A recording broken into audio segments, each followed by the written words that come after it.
Yes, you can record videos using only the automatic mode from your camera, but if you want to get the most quality out of your camera and get that blurry background, you need to be shooting in manual mode. It is not so hard and I will prove it.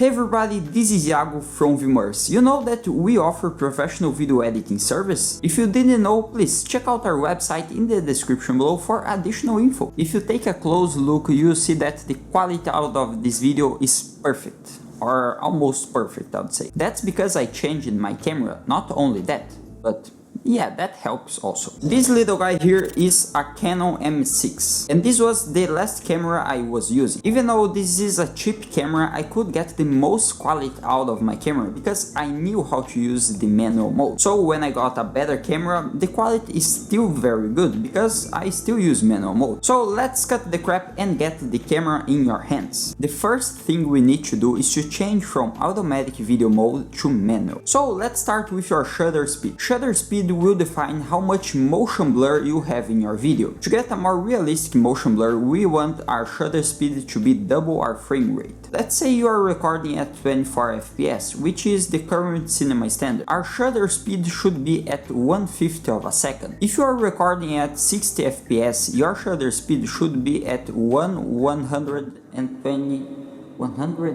of a second. It's kind of hard to say, but you get the idea. For example, right now I'm recording at 1/50 of a second, and you can see here this is the motion blur I get with this shutter speed. If I start to crank up this shutter speed at, let's say, 1/400 of a second, you see that there's not much motion blur happening, and you can also see all my fingers. And now I am going with my shutter speed to 150.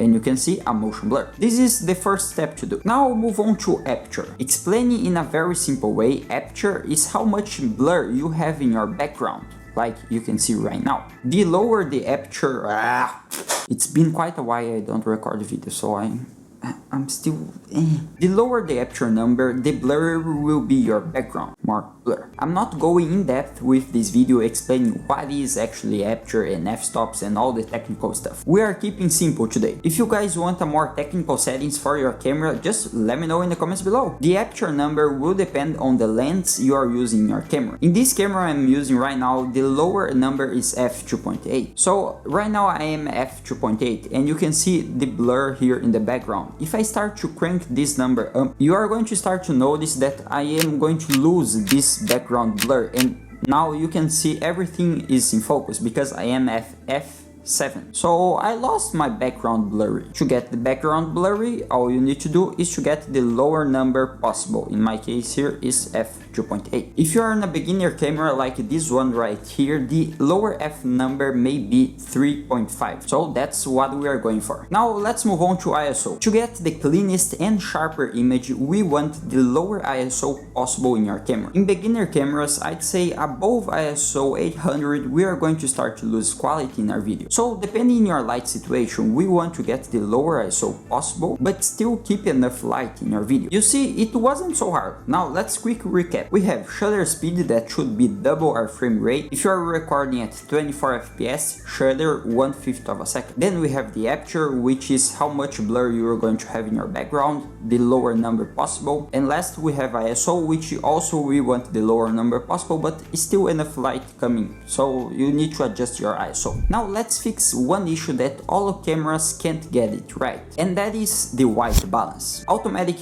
white balance just sucks. Once your footage is warm, then all of a sudden it changes to cold colors for nothing. The light situation is the same, but the white balance is all over the place. So how to fix that? Simple. Go to your white balance and change it to color temperature. Then set it to 1500 kelvins, which is the standard for daylight. So if 1500 is the standard for daylight, why I just don't use the daylight preset? That's because if I change place, I can easily change my white balance just going to the temperature and don't need to be changing all the presets. Now that you have your camera properly set to get the most quality possible, it's time to adjust your light situation. Click in one of these two videos to know more about how to get the best light for your videos. And I'll see you in the next one.